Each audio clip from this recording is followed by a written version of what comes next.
Welcome to Zombie Girl, a show about the afterlife of Daria Gale Platts. My name is Christy Bach, author and narrator of Zombie Girl. Episode 1.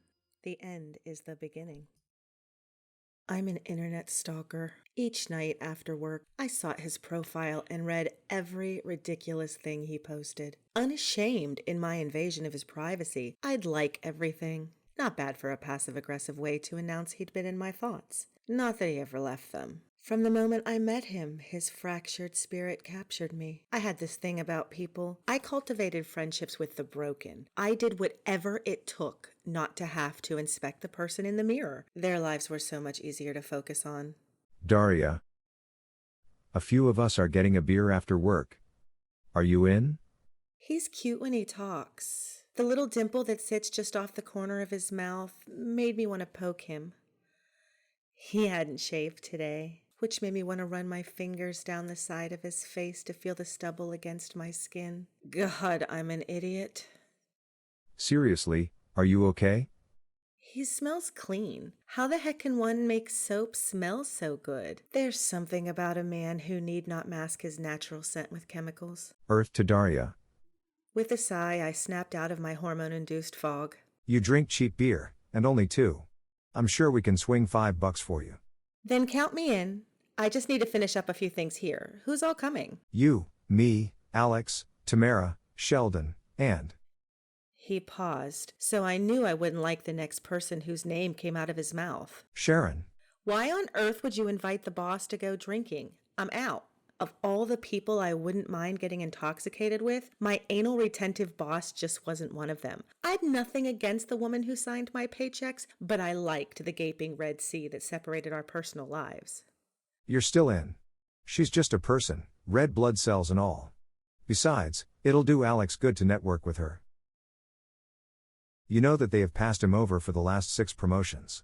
Oh man, he used the Alex card. Anytime I've ever fallen behind on my work, which is pretty much every day, Alex is the first to offer his help. I couldn't possibly do something that would stand in the way of him getting what he rightfully deserves. They could promote me to Sharon's job, and Alex can have mine. Then I'd be the boss, and everyone would avoid me like the plague. Think I'll have to pass on that.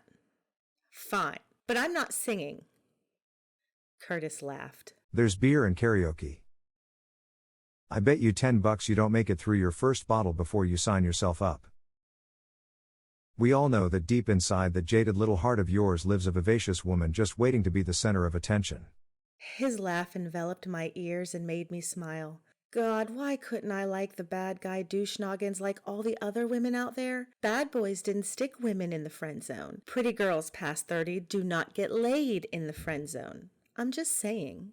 Lucky for you, I don't have $10 to bet you. Now go away and let me work before Sharon thinks I don't have enough to do. With a swivel of my chair, I turned back to my workstation and began the billing workup that I should have done 2 days ago. Since when did procrastination become a lifestyle choice? I remember not too long ago when I wore eagerness like a cape and would have finished everything early. 5 shot-down attempts to get ahead, my motivation amounted to that of my sex life. Non-existent. At this rate, Alex would be a manager before I would, and everyone knew the reason he wasn't already was because he'd slept with the director's daughter. As soon as Curtis walked away, I turned right back around to watch him. He might not have much of an ass, but that tall, lanky gait he had when he walked made me think once again what he'd be like in bed. Every inch of him was just so long. The groan escaped my throat before I could clamp my lips together. It's bad enough she's invading my after-work activities. Now she wants me to do something irritating, like work. Daria, why are there sticky notes all over the Jefferson, Brendan, and Skull files? Perhaps, oh wise boss, if you'd read said sticky notes, the answer would magically appear before your very eyes. Though I didn't say that to her, it felt good to think it. There's something wonky with these accounts. They need reviewed. Aren't you an accounts manager? I'm more than happy to review them further, but I thought you'd want to know before I did so. I don't have time to do my job and yours. I'll pick them up in a few minutes then. Is there anything else? Just keep me updated on what you uncover. All 3 are long-standing clients. If these findings are accurate, we need to tread lightly. Perhaps it wouldn't be a great idea to say that all three were fraudulent companies that had no actual employees. Every single social security number I'd traced went back to an infant that died in the early 1900s. The whole thing was just odd, and apparently I was the only one who'd ever noticed. This had corporate cover-up right up to our strategy's unlimited eyebrows. I wanted to pass it off to Sharon so I didn't have any part of the fallout. The companies had enough ties to military contracts and arsenals that they could lay siege to an entire population of humans. In my entire experience as an account specialist, I'd never seen one company win so many contracts as these three did. Combined with they were all owned by the same person, and it sent my conspiracy theory mind into overdrive. Will do. I need your billing on my desk in 1 hour, or your entire team will not get paid next Friday. See, this is what I meant. On one hand, she's willing to let me tackle the bigger assignments without micromanaging me to death. And then she squashes my inner rebellion with threats of my team not getting paid. Like that would ever happen. My 12 account specialists would skin me alive and boil my remains to feed to the seagulls that roamed up and down this coast. Okay. It irritated her when I answered with letters. Once I sent a text message that said, running L8. She brought me into her office to discuss professionalism. Every subsequent text message started with HRU, how are you? What can I say? In the core of my being, I'm a spoiled, petulant preteen just waiting to piss off my next authority figure.